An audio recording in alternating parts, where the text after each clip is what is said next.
L'espace Comédia, une véritable institution située au cœur du Mourillon à Toulon, un véritable espace théâtral avec une actualité, si j'ose dire, dense, une programmation très dense, à l'image de la pièce de théâtre Fausse Note qui va se dérouler le 16 février.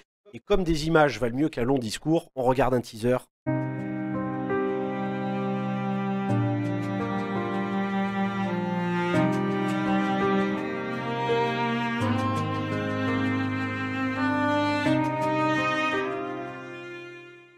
Bon, vous dégagez maintenant ou j'appelle la sécurité. Non.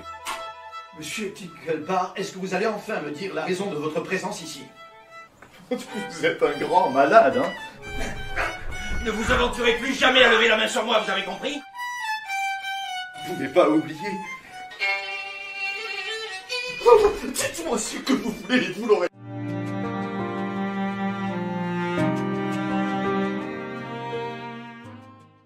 De retour sur notre plateau d'Info 83 pour mettre à l'honneur l'espace Comédia, et qui de mieux pour nous en parler que sa directrice adjointe, qui plus est un théâtre qui se veut, si j'ose dire, familial, puisqu'on a la chance de recevoir Sophie Netton. Bienvenue Sophie. Bonjour, merci.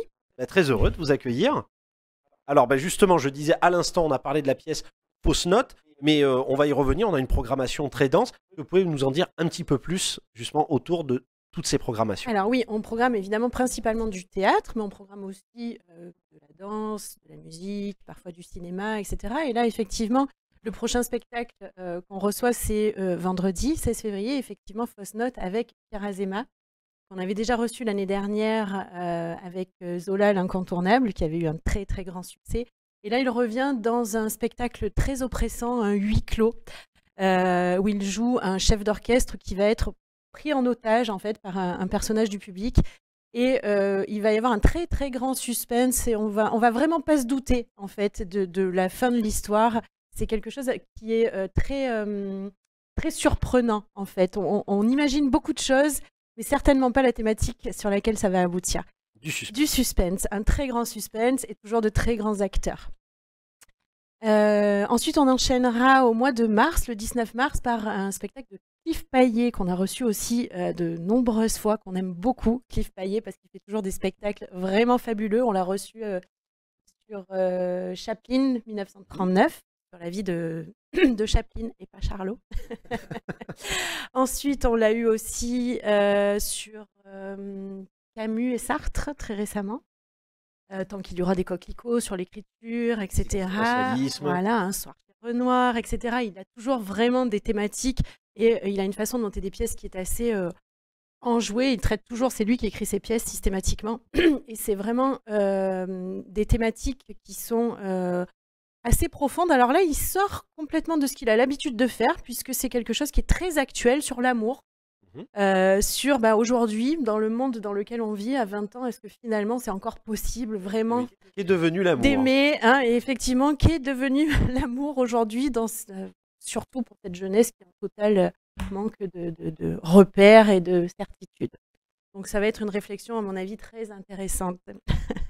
Absolument. Ensuite, on va enchaîner le 26 mars avec La Dernière Allumette. Alors ça a l'air comme ça d'être pour les enfants.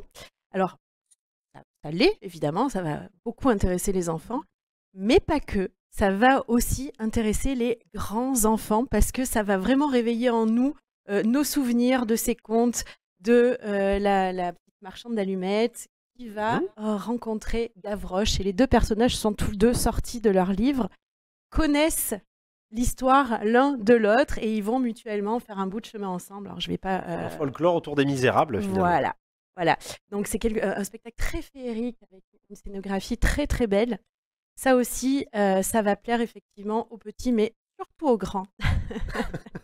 Donc une programmation très riche finalement. Tout à fait, puisqu'après ça, on enchaîne avec du jazz, avec le quartet Élie Portal, qui va recevoir Mariannick Saint-Céran, donc ça c'est complètement à part.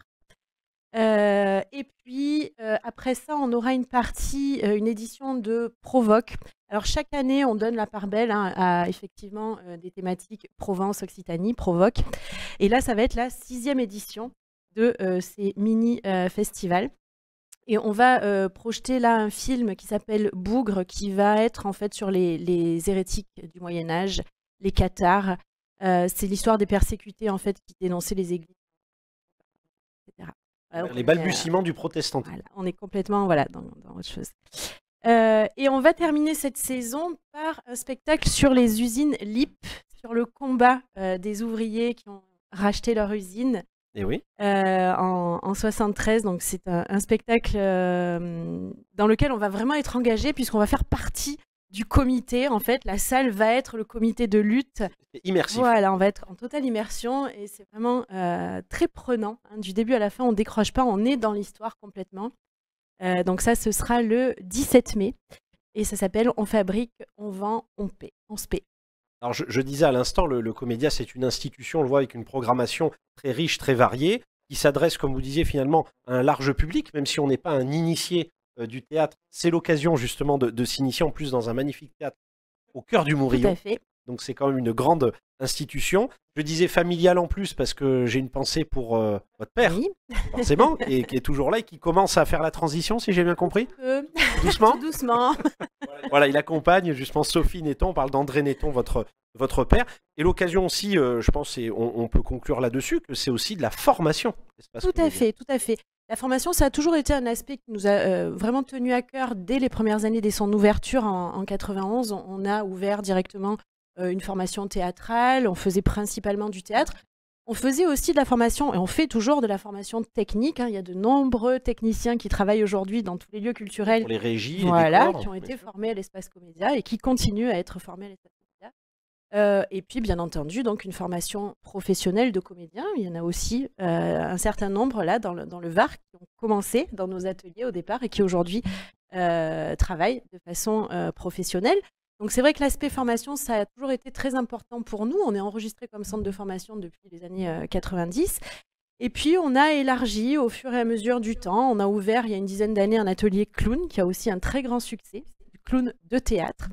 Et très récemment, là, on a voulu aussi élargir à la comédie musicale, puisque c'est un art qui est au croisement entre le théâtre, le chant et la danse. Bien sûr. Et ça a vraiment un franc succès. Alors on vient tout juste de l'ouvrir, on l'a ouvert là en janvier. Donc les inscriptions sont encore en cours. On prend des inscrits encore jusqu'à fin février, début mars. Vous avez toutes les informations sur notre site.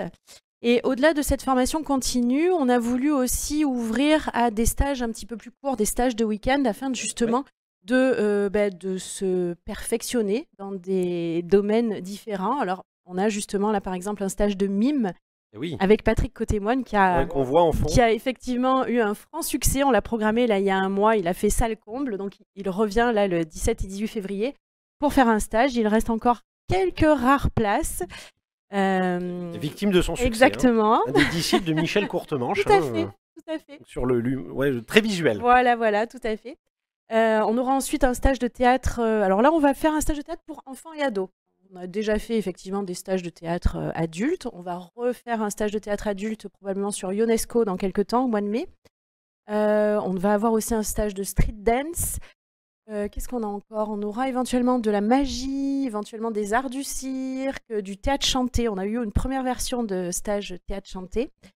Et là encore, comme le stage clown, ça a eu un tel succès qu'on nous demande une deuxième version de ce stage. Donc voilà, petit à petit, chaque mois, on ouvre à des disciplines différentes. Aussi bien les professionnels que les gens qui n'ont jamais fait de théâtre. Que les amateurs, Voilà. les néophytes. Eh ben voilà, vous l'aurez compris, hein, chers téléspectateurs, n'hésitez pas à vous renseigner, même sur Internet, d'aller sur les réseaux sociaux, sur le site web de l'Espace Comédia. Voilà, une véritable institution toulonnaise, j'ai envie de dire même varoise, au cœur du Mourillon, encore une fois. Et il y en a, j'ai envie de dire, pour tous les profils, vous l'aurez compris. On touche à tout l'univers du théâtre, mais de près comme de loin. On a parlé de comédie musicale, on a parlé de l'art du mime. Donc n'hésitez pas, même si vous êtes un néophyte, c'est l'occasion de vous initier au domaine théâtral. Et donc un grand merci à Sophie Netton.